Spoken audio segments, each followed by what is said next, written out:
You're listening to the AFTERBUZZ TV network, now the largest new media platform on the web, and your #1 source for after-show entertainment.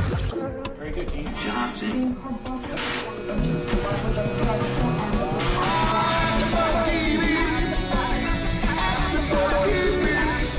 The AFTERBUZZ Studios in Los Angeles, California. Presented by Maria Menounos and streaming live thanks to Akamai Technologies. This is AFTERBUZZ TV's Teen Wolf After Show. We'll break down tonight's episode and get you all the latest news and gossip. And now, another post-game wrap-up show for your favorite TV show. It's AFTERBUZZ TV's Teen Wolf After Show. Hello, AfterBuzzers. We're here during another AfterBuzz TV after show for MTV's Teen Wolf, Season 4, Episode 7, Weaponized. I'm your host, Kristen Snyder, and joining me, AfterBuzz TV host June Lee. Hey, everyone. We have all the assistant editors in studio with us today, one arriving in a moment. We have Corey Trench on the couch. Good to be here. Betsy Thompson next to me. Woo! And Amber Bansak across the way. Newcomer. And Greg Cusumano will be joining us in just a few moments. Now, we here love the family dynamic between the crew that works on Teen Wolf. Can you guys talk about the assistant editors pack and how together you guys fight off villainous deadlines? And feel free to cross-reference Scott and his pack. Well, it's fair to say that I am the alpha of the pack. And that everyone else just follows me. Is that true, ladies? I don't know. I think Corey's like the Peter. He's always up to something. He is. I do wear V-necks from time to time. The deep V. The deep They talked about the deep V at Comic-Con. One of the fans actually asked when he was going to stop wearing V-necks. Oh, now that he's a father? I guess that would make sense. It's time to cover up. time to cover up. Yeah, Tone it he's been a down. father for a little while. I guess it's time to. So, can you guys seriously though walk us through a little bit on the assistant editors pack and how you guys do work as a team and what it is you do? I know Amber, this was your episode, so maybe you can start us off. I mean, I think basically we kind of, we sort of orbit around our own episodes and our own editor, and so it's a little bit, as far as how we come together, I think it's more like, when we're working on Nexons and Prevons and sort of like getting notes from each other or collaborating on how stuff should play out there, and that's sort of it's almost more like creative feedback, but otherwise it's really just, it's more like a relay race or something where we're sort of passing the baton from like locking one episode, and then, once I'm locking, then, Betsy's up next, and, that kind of thing.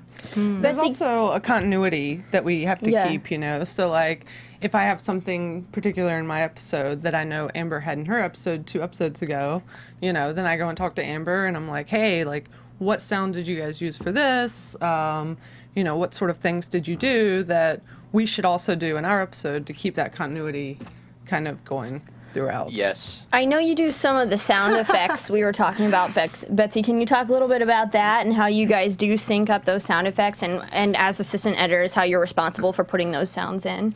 Yeah, I mean, we do a lot of pretty much all. I mean, each editor and assistant work differently. I know for Gabe and I do a lot of the sound effects. And it's so much fun, though, because you really have to create a whole environment, and fights are pretty crazy and challenging. So do you get to pick those out from like a Teen Wolf library? Oh yeah, we have a vast library of sounds, which hasn't been organized yet. But One season. once it is. Greg has a template that I use sometimes. That he has like different things that are all set out, and it's pretty fun. But yes, there's a lot of work that goes into the sound design. We create the atmosphere in the world, as Betsy talked about. And yes, there has to be that continuity. Like sometimes there'll be a computer sound that Lydia's computer makes when we're breaking the code. I'll have to ask, like, okay, what does that sound like? And then, Gabe had something that he worked on, and then we just kind of brought that over. And then Levels, our sound people, made it their own too. I know you guys also got to co-edit a few episodes. Corey, can you talk about that? Yeah, so it's funny how, like, when you've worked on a show for a long time, you get an opportunity to like, okay, now here's your chance to cut if you want to. And the editors, I think they're all ready and willing to give us that opportunity. It's such a privilege and an honor to do that. And we get to like learn under them, like know their style. So when it comes to actually editing, like we'll cut some stuff and then we'll get notes from them and then kind of take the process all the way through directors and producers. And in some rare cases, we often get on-screen credit for that. Wow. And a couple of us. Yeah, I noticed they had credits this episode. Why was that different? Can you guys talk about that at all? Credits for what? Because I was watching online. I know you do too, June. Did you notice that at the end it really listed like all the credits out to you guys and everybody who isn't just on the main? I think that's always been there, but I don't. There's like 2 different types of credit beds. This is getting really technical and nerdy, but like there's a 52 squeeze credit it's like literally like 46. 46 or 36. 36. Oh, 36. That is like a flash of all your names. But yeah, it's always there, but sometimes they don't play it depending upon Well, this time it looked really nice too. It had like the imagery and everything. Yeah. It really stuck out. So you guys got pronounced credit this episode. That's right. Congratulations, Amber. Yeah. Congrats. Thank you. So let's go ahead and talk about the episode a little bit. We begin with, that mixtape that we got the week before, and we get to actually listen that this is instructions for how you would receive payment. And it is vital that you send a picture as confirmation, visual confirmation. And Stiles and Scott are sort of having this debate about what to do with this $500,000 in this bag. And it seems like Stiles is like reasoning against giving it back to the Hales because you know what? Peter is such a bad guy. He doesn't deserve this money. And you know what? I really need, my dad needs help with the Icon House bills, the MRIs. And he's kind of like, dude, I wouldn't have had all of these bills if I wasn't friends with a werewolf and getting, I mean, they should offer to pay for it, right? Because, like, Pain and suffering. It's not his fault the boy chose him. Right? These are just write-offs in my mind. Yeah. He writes off all those deep V's that he buys. Peter writes off all his deep V's. That's amazing. I bet he does. Those are very necessary for work. And so then we also find out that, Scott's mom is going to be losing her house if he doesn't also get this money. So, and Malia Sora asks at one point in the episode to Kira, do you know what's in that bag under, Scott's bed? Yeah. So they're keeping it a secret between them. They're not saying what they're going to do with it. They're not telling anyone about it. I think at this point, Scott, he always does what's right, but he's, like you said last week, June, he's got other people to worry about. He's got his family and everyone. But you were right. I mean, like, Scott wanted to, like, he was like, we gotta turn it in. Like, yeah, we have to turn it in. So you were right. I thought he was gonna struggle more. Of course, Stiles is the one that did that, so. Right. Well, the money is still under the bed, so we don't know which way it's going at this point, if they're going to use it for their families or if giving it back to Peter is what they'll do. It seems like the benefactor will probably come for it eventually. Yeah. So then we get to look at Satomi and her pack being dead and Derek's bringing Braden into the hospital, and she's shot, and he's sort of staying with her and watching over her this entire episode. So what do you feel about that relationship? Oh my gosh, I think it's so cute. I think one of our viewers had commented on, like, how before, like a couple of episodes before, when like she was wearing the hot leather pants, I think Alyssa was on, and they were saying like, oh my gosh, they should definitely get together because they're very similar. They're both kind of like wounded but tough. And I agree. I think they're very similar in that regard. It seems like Derek's always picking like the bad girl though to go after. I think he's got a little bit of a fetish. As the assistant editors, do you guys ship anyone? I just realized their couple name would be Bradick. Brarick? It's I think Drayden. I think Drayden. That's right. Okay. All right. Yeah, Drayden. I like Drayden. That's cool. Yeah. Sounds like that game with the little people I would ship. Gerard and Liam. I would ship those two. All right. Betsy, do you have a ship that you favor? Is that legal? I don't think so. I have to get that image out of my mind. That's why I immediately turned to you. Oh my gosh. Well, as I said last time, Stilinski and Melissa. Yeah. I really like those two. I think that's where the fandom is concerned. What about you, Amber?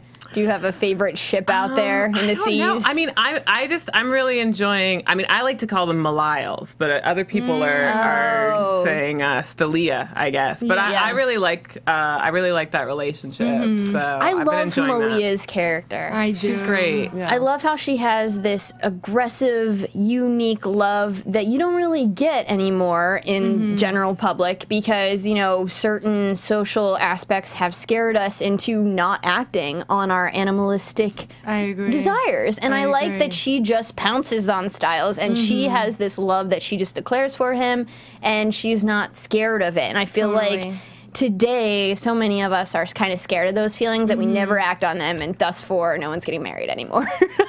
But no one's getting married. Yeah, I know they have a very romantic relationship. It's like even when she was mad at the end, you know, she was like, I feel like nowadays it's kind of like we try to be evolved people or enlightened people and like try not to get upset. But she was upset, so she walked out. You know what I mean? So when she's feeling good, she's feeling really good. When she's feeling bad, she's feeling really bad, which I thought was so awesome. Yeah, I love that she doesn't try to like hide anything that she's feeling. I love that we get these sort of natural animal instincts that aren't wrong. You know, they're not wrong. As a society, we've sort of been like tainted to maybe hide those or, like you said, look at things in a more intelligent way because we're an evolved person and those things don't affect us. But that's bullcrap. I know. And I'm so glad that we're getting that. And you know what's interesting about her character? The passion runs high, and the loyalty runs very high. And especially when we come to the end of the episode, you really see how hurt she is. And we can talk about that throughout the whole episode. You know, she was saying to Stiles, like, you're going to come back, right? After they were all quarantined and sort of fighting for their lives, really, in this episode. All of them were. It was, death was at the doorstep for a lot of the characters. And we sort of got that passion, like you were talking about, Corey, between Malia and the loyalty with Stiles, and even he was like, I'm not going to leave you, I'm going to come back. And then, let's just go ahead and talk about it. At the end, when she does get her vision back, she sees the third half of the list, sees her name on it, and her last name is Hale. Now, not only did Stiles not tell her about her being on the third half of the list, but she also did not know her last name was Hale. Can she pinpoint at this point that Peter is her father? I mean, she knows Derek too. Not that he would be her father, but how can she just automatically assume that it's Peter? I got that too. I had the same exact question. I think for her, it was just a combination of like confusion and like she had a lot of questions, and I'm sure she felt like Scott and Stiles would think about also and probably would most likely have the answers to, but still chose to keep away from her. And I think that's what really got her upset, is like, and she felt it, like she was like, okay, something's wrong, something is off, I feel like they're keeping a secret, and like she's just mad. You know, when you like find out like something that you just had a hunch about, it still makes you mad. And it's someone who she wouldn't think would be lying to her. I feel like this was a big season reveal for one of our characters. We as an audience knew, but she didn't know. The character didn't know, and we're always waiting in suspense for the character to find out something that the audience already knows. And so that was huge, and she sort of ran off, and I'm hoping next week we sort of get the conclusion of, obviously, like we said, she's loyal, she's going to come back and sort of have those discussions with Stiles about keeping things from her, but also the fact of, I think he's scared. He was almost protecting her from Peter, you know, and he also doesn't want to lose her, so she goes off and has this other, you know, relationship with another man. I think that's also part of it. Totally. So we have the other assistant editor, Greg Cusumano, joining us. Hi, everybody. We were so excited for you to get here. Yes. We were just talking about people we ship, and we were on the Stiles and Malia. Is there a certain relationship that you ship on Teen Wolf? I ship on Teen Wolf. I'm almost 40, so what does ship mean again? It's like the relationships that you're rooting for. Corey, for some reason, thought Gerard and Liam was a good match. Yeah. Betsy and I love Melissa and Stilinski, and Amber was just talking about Stiles and Malia, the relationship. Probably, I'm still going for Derek. And Brayden? Not Brayden, the teacher, was from season 3. Oh, the Duroc, Jennifer Blake? Yes, I want her to come back. Yeah. In the worst way. She was my favorite. Yeah, She's great. we want her to come back too. I mean, she could. We didn't necessarily see her death. I mean, she was crawling towards the end of her days, but it's a possibility, right? I would like that. And she was scratched, so you never know with scratches things happen. There you go. Stranger things have happened on Yes. Teen Wolf. I know And she Jennifer wants Blake to coming come back. Yes. Yes, Haley Webb, is it? I Haley believe? Webb, yes. We love Haley, so hopefully she will come back. Hopefully that happens. So let's talk about the PSATs and sort of this Simon character who's bringing the test to the school. He decides to infect everyone with the ink that they have to use for their thumbprint. Now, I guess this canine distemper disease goes through your skin. I guess it is. And we hear him playing the mixtape in the beginning, so we know that he's doing this for money. And so we already knew that he was the bad guy in this episode. And so everyone gets infected, gets sick, and they end up finding that they can get into the Hale vault and sort of get out of the school. And Satomi ends up telling Derek, about the reishi mushrooms. The tea is what kept her from getting infected when the rest of her pack sort of died because of it. So we end up getting that message back so Scott can get the reishi mushrooms to everyone, and they're safe. But I just loved that we were in the high school and it was PSATs. I remember those. I hated those. Yeah. But the one girl was like, I need to take these so I can get a scholarship. No, it's true. Yeah. Like when you're in high school, you think like, okay, SATs, PSATs, well, okay, gotta go to a good school. Like this is the most important thing in your life. High stakes. It's also good to show like in their everyday lives, not just the supernatural world, but their everyday lives, there are high stakes, and that teenagers can relate to that. And of course, we could all relate to that. Yeah, and I love it. I love it when Scott's like, yeah. I mean, if we don't die, I would like to go to a college. That's funny. I like that. Yeah, I love that.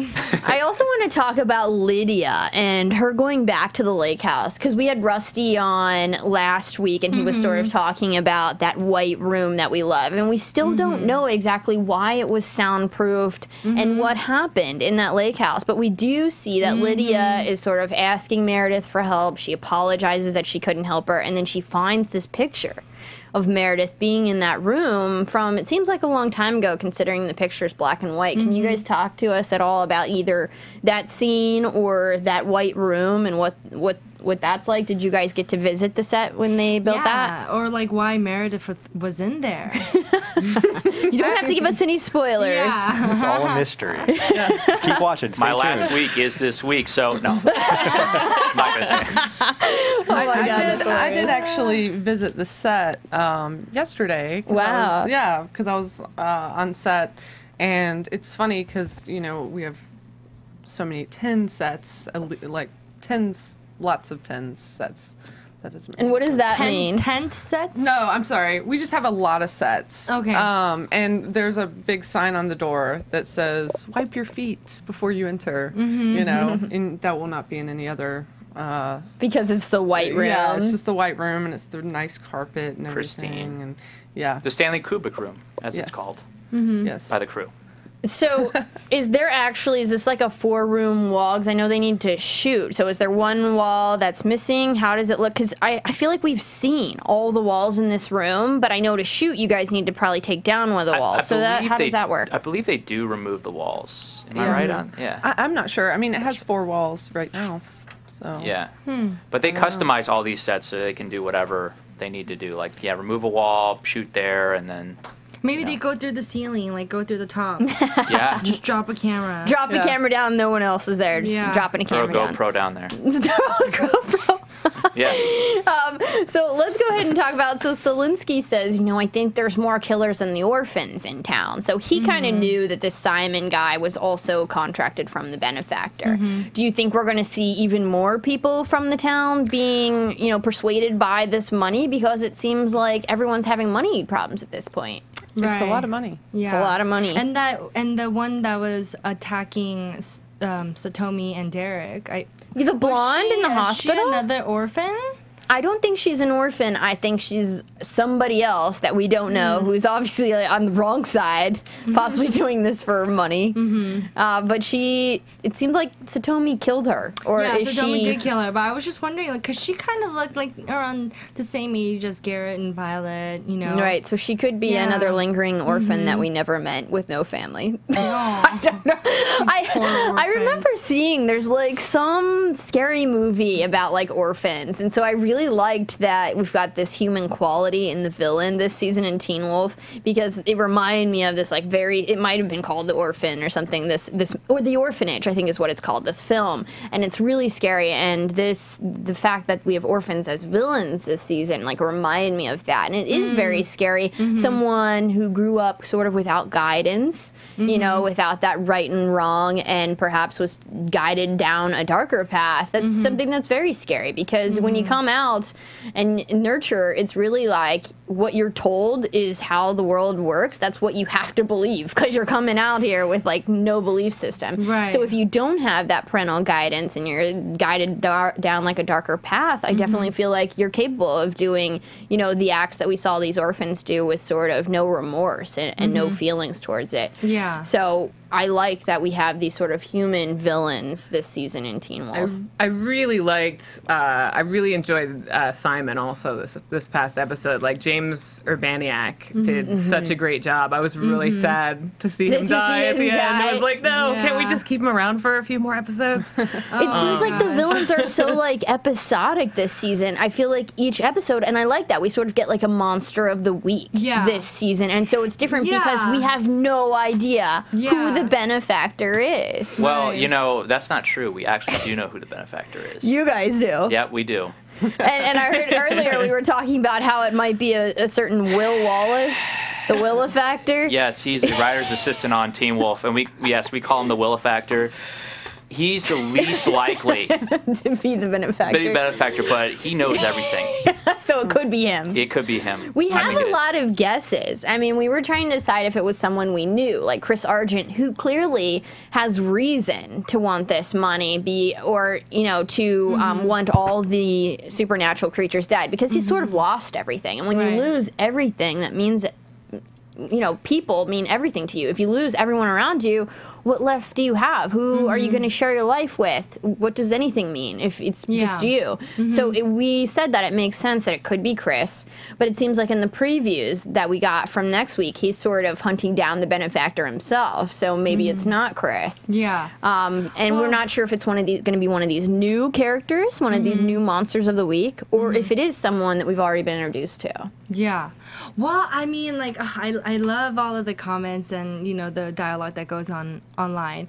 And they were like, okay, well, the benefactor had really big feet, so it has to be somebody who's really tall. So it has to be either Shaquille O'Neal is the benefactor. The interwebs solving Teen Wolf mystery by shoe size. He's an actor. But you know what? That's not a bad way to do it, because I know that's how investigators. Kazam is the benefactor. Who? Kazam. What was that Space Jam movie? I love that. That was Michael Jordan. Yeah, that was Michael Jordan. Okay, I think it's just because they said Kazam, Shazam, I don't know. But getting back to Teen Wolf, seriously, they do go in and measure footprints and look at shoe prints whenever they're just trying to figure out who the murder mystery is. So that's not bad, looking at the fact that this creature has big feet. But they could just, like Alyssa said, that they may only have one shoe in Beacon Hills, and it's only one size, so it could maybe be anybody's. Right. But then, I mean, that was Alyssa. There's one shoe in the entire town? That's what she said. They only saw one shoe, so it could really be anybody. That's awesome. I kind of like that. I know, and Greg, what do you think about that? Sure. What size shoe is it? What brand of shoe That's is what we're it? asking you guys. It's definitely Nike. It's definitely Nike. What are the clues for the season?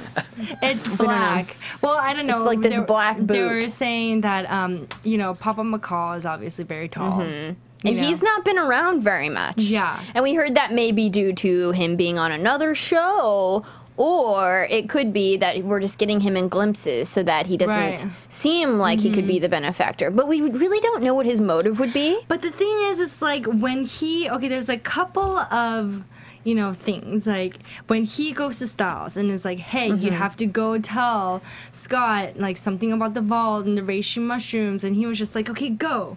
Like, he wasn't even like, I'm going to come with you. Like, he literally just shot this guy in the head. You know what I mean? Stiles has blood all over his face. And, like, he was just kind of like, just go.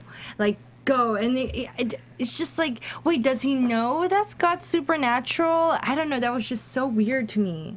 It was very weird to me how he was just kind of like I was expecting him to go with him, like, try to find Scott and everybody together. He did his task. I guess his job was over. I don't know. I mean, can you guys remind us, does his father know at this point that he is supernatural? Because we really haven't had a sit down between the two of them. I think he does know about some of the supernatural in the town, but I'm not sure how much Papa McCall knows at this point because we don't see him. Are you guys allowed to comment on his knowledge of the town at all?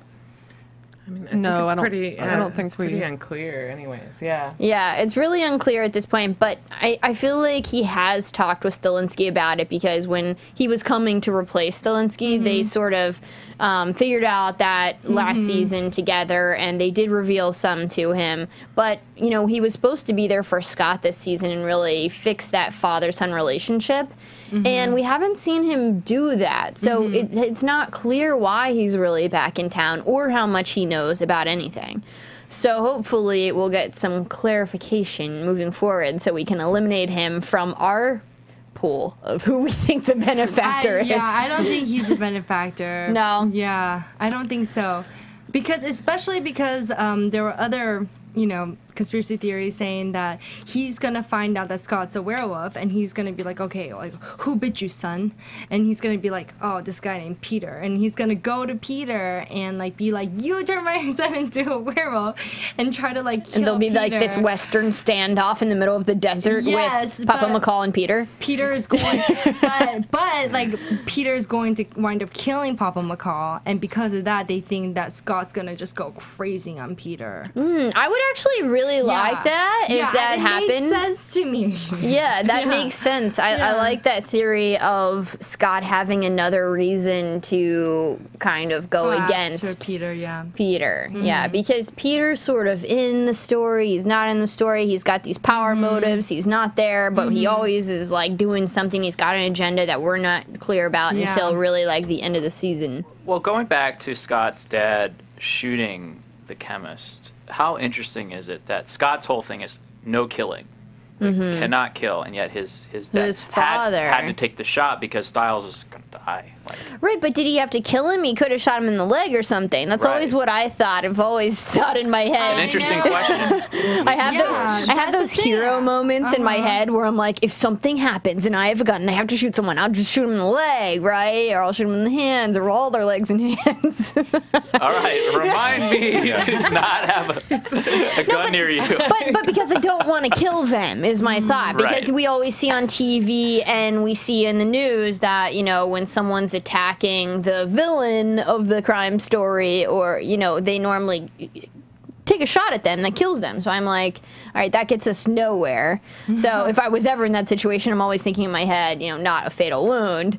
So, but clearly that's not Scott's dad's process. It's such a close range, too. Yeah. I mean, could you really have, just taken him out with a knee shot? He's still so close to Stiles if he wanted to. I think he wanted to be sure. I think you're right with that, Amber, is that he wanted to be sure. But yeah, what would Scott do in that situation? I don't know. Well, I think because you could kind of see the trigger starting to be pulled. I think it was just sort of like he knew he had to eliminate it right away. Yeah. And not just injure him. No hesitation. Yeah.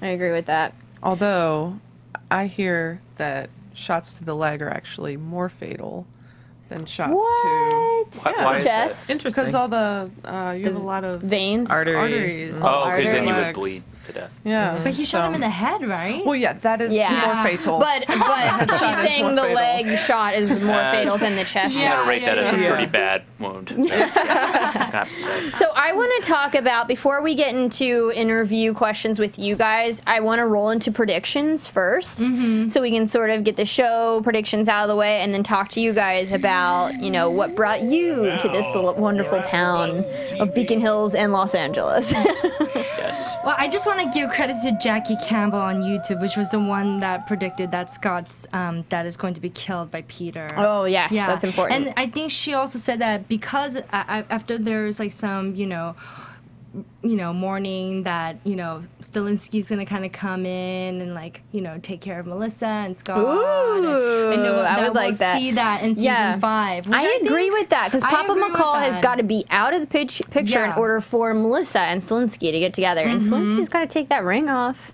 Yeah, she Put it on somebody else's finger. Well, okay, so we clearly see that Derek and Braden, it looks like they kiss next episode. So I'm excited for that, because I believe Megan Tandy, is actually joining us next week, I think so. Oh my gosh, how exciting. So we'll be able to talk to her about what that's like, those kisses. It wasn't bad. Yeah. And it looks like Scott's dying on a hospital table next episode. So, and I see Mama McCall like crying and upset, of course. But, I mean, to our knowledge, that's not possible because he normally heals. So I don't know what's going on there, if, you know, another monster of the week has gotten to him, why he lost his power, or if this is just a dream sequence. Oh my gosh, what if Scott is on the table because he's hurt, but who's actually dead is Papa McCall. And the reason why Scott's hurt is because he got into a fight with Peter.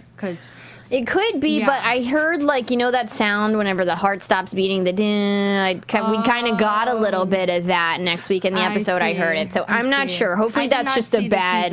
Hopefully that's a bad dream. And then we get to see the mute next week, which I thought was dead, but apparently Peter's really bad at killing people because it seems like he's back, which I loved the mute. Funny. So if the mute's back, awesome. I'm up for that. So let's go ahead and get into a few questions for you guys, because we're so excited that you were able to join us. I know. And we're always sort of interested in what aspects from your childhood sort of brought you to the industry, and then also how you got on Teen Wolf. I know we talked to Corey about this before, and I just love his story because he used to actually sell comic books to his parents. That's right. And when he was younger. Yes, for $1. For $1. And so he sort of knew, you know, that his destiny was in California, editing and working in the industry. And telling stories. But just how I got on Teen Wolf as a news story. Basically what happened was I worked on Punk'd, MTV's Punk'd, when they brought it back with Justin Bieber and all that. So they brought it back for season 9. And the post supervisor of that show, Tara Abrams, who is the wife of my editor, Ed Abrams, had recommended me to come in for an interview because they needed a new assistant on season 2 of Teen Wolf. And I interviewed with Ed, and then here I am. That's awesome. Yeah, it was really cool. Really, really awesome. So she must have saw your work ethic, and in her mind, she thought you could definitely handle the job and wanted, you know, to lend a hand to someone who she saw was very talented. Super grateful. That's for awesome. the opportunity, yeah. And what about you, Greg? Like, what got you into the industry? Maybe something as a child? Were you selling comics to your family members or well? Or? I was not. I was one of those kids that watched movies over and over and over and over and over again. What was your favorite movie that you were watching over and over? Well, I had phases. Oh my god, that's totally me. Was it you? Yeah. I started off with Neverending Story, which I watched until my tape was destroyed. And then I actually recorded Empire Strikes Back on a VCR. Nice. And I watched that until it was destroyed. And then that was all through my adolescence. And then high school, I got into Highlander was one of my favorite movies. This show. There was a show, too. Do you remember the show? I'm a fan of the show. But Russell Mulcahy directed Highlander. He did. And it was a great privilege to work with Russell Mulcahy because it's like of my favorite movies of all time. Definitely. And did you tell him about this, that you used to watch it when you were younger? I did. Well, I don't think he noticed. But, we'll bring it to his attention. Yeah, on the last season of Teen Wolf, I will go to him with a poster from Highlander, ask him to sign it, because right now I'm too embarrassed to, but my very last day of Teen Wolf ever, I will ask him to sign a poster. That's awesome. I'm sure he will. And then, so what sort of brought you to Teen Wolf? Teen Wolf was through Alyssa Clark. I knew her personally, and then actually owe my entire career to Alyssa. Wow. Oh, whoa. Yeah, I was struggling. I've been in LA for 10 years. I was struggling. I couldn't find a job, and then I was about to go back to New York. She said, no, give me 1 month. I'll find you a job. And she got me on Top Chef. That's awesome. I was at Magical Elves and Top Chef for about 2 years, and then she got me on season 2 of Teen Wolf as a 6-week fill-in, and I've been there ever since. That's great. So obviously, again, they noticed your work ethic and wanted you to stick around. Yeah.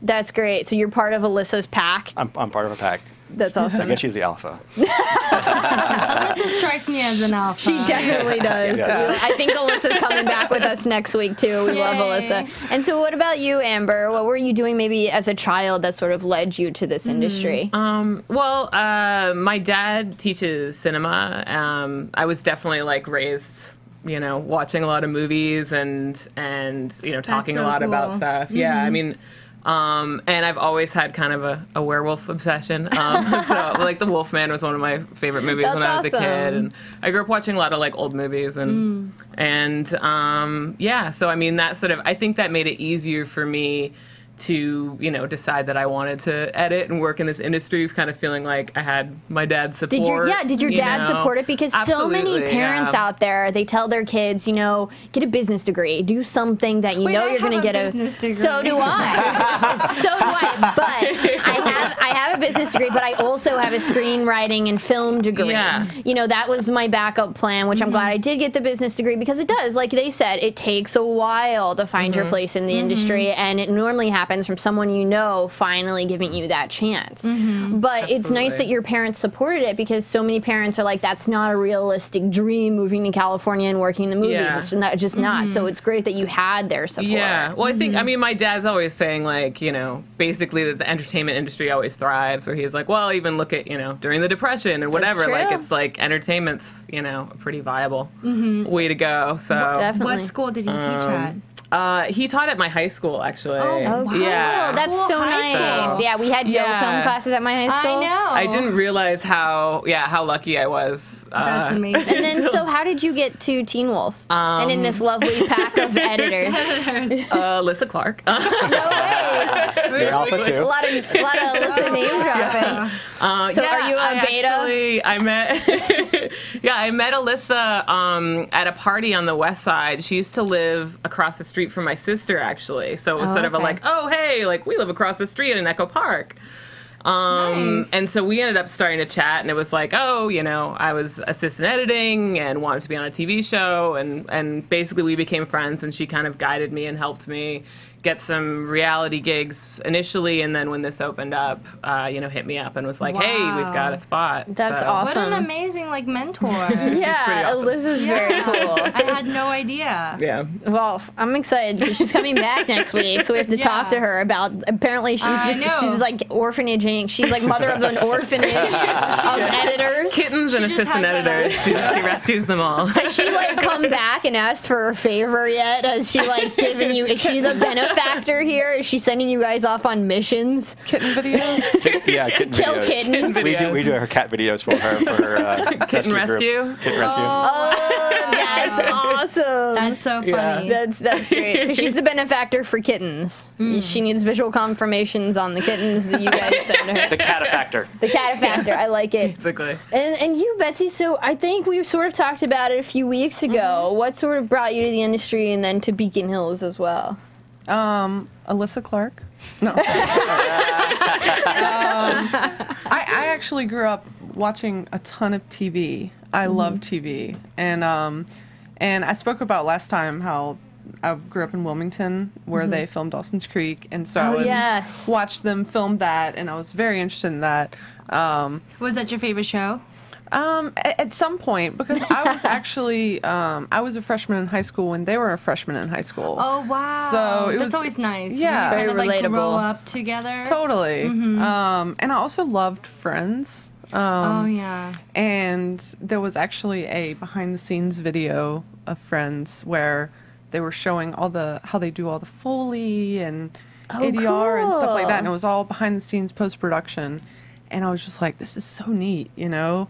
I was like, I would love to be able to do that one day. And I think it's just always sort of piqued my interest, you know? Definitely. And so here I am. That's awesome. And then how did you get on Teen Wolf? I kind of wasn't kidding. Alyssa Clark. That's awesome. Did you just email her and she happened to have a spot available at the time? Or? It's a little more complicated. I was actually Alyssa Clark and Gabe and Kim and Blaine, our post-producer, all worked together on making the band a long time yes, ago. We love that show. And some of the other people they worked with kind of split off and went a different way, and then they kind of all stuck together and did Teen Wolf, and this group over here did other shows. Well, I actually ended up working with that other group for like 3 or 4 years, but I always wanted to be in scripted, and they all knew it. So when Gabe was looking for an assistant, they recommended me to them. That's so sweet. Yeah, and so I interviewed with Gabe, and we really hit it off, and so I kind of do owe it to Alyssa. Wow. Yeah, so that's three of the 4 of us. That's really funny. That's amazing. Well, before we head out, maybe you guys can just give advice to people who are at home watching this show, and they want to come to California and they want to work in the industry. It sounds like from your stories that you should just be really nice to your coworkers who you work on whatever job you work on with them. Work hard and prove that you're a good coworker. From what it sounds like, I would say the one thing that impresses people a lot, especially when you're starting out, and probably when you still keep working this business, is show up early. Whenever you start the day, like, people really do notice that. You show up like an hour early or something like that. And then also just like willing to learn, like, I want to know more, like, show me how to do stuff, or like learn on your own, that kind of thing. Just having a drive and willingness to do whatever. I think there is a truth to the, getting along with people that you work with, because you really never know where your next job's coming from. It can be anyone that you're working with, could be the next job that you would have, because, we go, typically, Teen Wolf has been a pretty constant job, but as freelancers, we jump from job to job pretty often.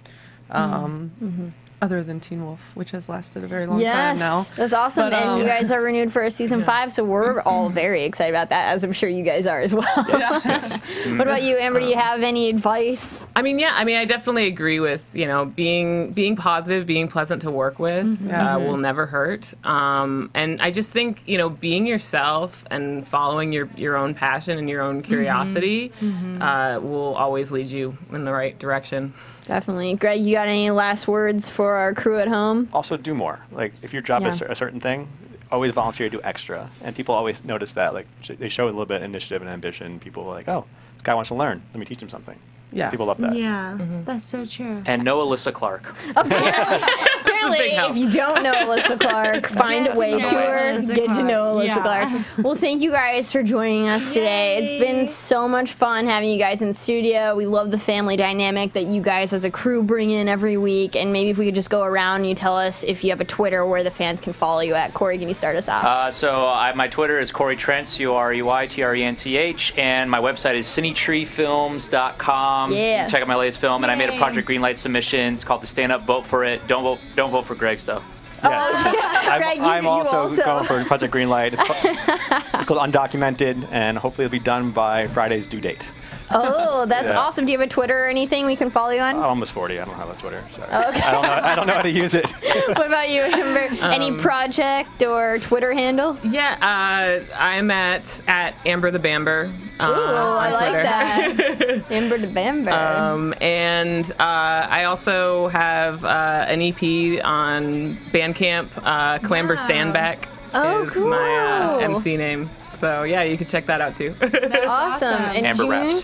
Oh, yeah, Amber's a rapper, and I've gone to a show, and it's awesome. And her song is, like, stuck in my head. That's great. I love her stuff. You guys should definitely check it out. You guys can find me on Twitter, Miss MS_June Lee, and you guys can also check out my blog on Tumblr. Amaze TV, AMAZ TV. Awesome. And Betsy, where can we follow you? teenwolfpostproduction.tumblr.com. Awesome. Yeah. I'm at Cinematic Escape. You can check out my blog, Cinematic Escape. Also, thank you guys for tuning in, and we'll see you next week. Yay, thanks, guys. From executive producers Maria Menounos, Kevin Undergaro, Phil Svitek, and the entire AfterBuzz TV staff, we would like to thank you for listening to the AfterBuzz TV network. To watch or listen to other after shows and post comments or questions, be sure to visit AfterBuzzTV.com. I'm Sir Richard Wentworth, and this has been a presentation of AfterBuzz TV. Buzz you later! The views expressed herein are those of the hosts only and do not necessarily reflect the views of AfterBuzz TV or its owners or principals. Thank you for watching AfterBuzz TV on YouTube. For more of your favorite after shows and interviews, subscribe to our channel here, and be sure to share your opinion on the episode in the comment section below here. We'd love to see what you guys are buzzing about. Thanks again. Buzz you later.